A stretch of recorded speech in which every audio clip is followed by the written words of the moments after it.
Weaver क्या हाल है तुहाडा उम्मीद करने ठीक हो सो अज अस छत तैयार करके ते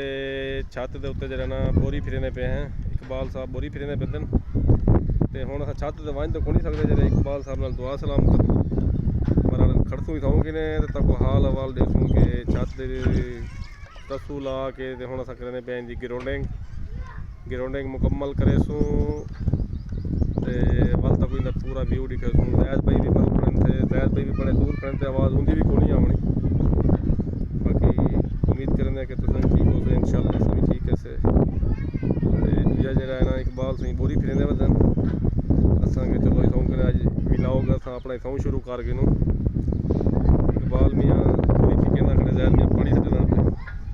ये तरीकाकार ग्राउंडिंग का पहले अस मिसाला खपरा के सटिए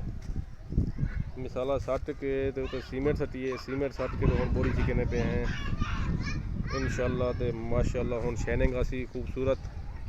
ये इकबाल सही पिछू बोरी जिटा छिक्की वदन वो जगह देखो सफाई आ गई साफ सुथरी माशाल्लाह ज़बरदस्त काम थी ना पे। बाकी इकबाल मियाँ जरा ना सिरे 10 to 15 मिनट तक सारा काम रेडी थी वैसी वाल तक दिखेने जुलदे तल तक तले दिखेने कि जरा काम इतना कंप्लीट थी चुके साडा इतना बस थोड़ी देर का काम है कि यो बोरी लग सी साडा काम इतू एंडे माशाल्लाह अगो सारा को नवा काम बिया मिल गए कल को नवे काम की वीडियो बड़े सू इंशाल्लाह हम जुलदे तक तले दिखेने क्योंकि व्यूअर अज जैद मियाँ के उत्ते पानी के इस्तेमाल करना खड़े तो उन्हें को अज उत्ते फसिया खड़े वो खड़े थे उत्ते तो मैं चल अज व्लॉग मैं बना गिनना क्योंकि वो कैमरे ना आ सकते थे ना व्लॉग बना सकते थे। ये छत पाती आई टैला शैला ये रखिए थे क्योंकि हूँ गर्मी बड़ी आई तो वीडियो अस को नहीं बना सके ये अस कल ही किया ही उस बाद नाल दा कमरा है ये सीढ़ी बरामदा ये बरामदे का जो किया ही टीयर शेयर पाते माशाल्लाह शकील भाई ने बड़ा खर्चा किते अल्लाह पाक उन्हें नसीब करे बहुत अच्छा खर्चा किते ने। ये नाल दे कमरे दे पाते ऐसे टीयर गार्डर माशाल्लाह अच्छे टीयर गार्डर किते ने भी अच्छे पैसा खर्च किते शकील भाई ने।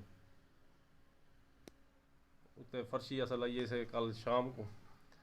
फर्शी तो बाद हुण उतां ग्राउंडिंग थी पी है। ये शकील भाई का बरामदा 2 कमरे ये शकील भाई की बैठक है माशाल्लाह काम तो ज़बरदस्त किते ने अल्लाह ताला उन्हें नसीब करे। ये शकील भाई की पौड़ी बड़ाई आसे ये पौड़ी खुलेसूँ वाली पूरी तैयार को नहीं थी ये सीढ़ी खुलेसूँ बाकी जोल के हुण तक अगला व्यू दिखेने जरा बोरी लेना पैना इकबाल साहब हुण तक वन के व्यू दिखेने आखिरी ये इकबाल सही सीमेंट खिंडे ने बदन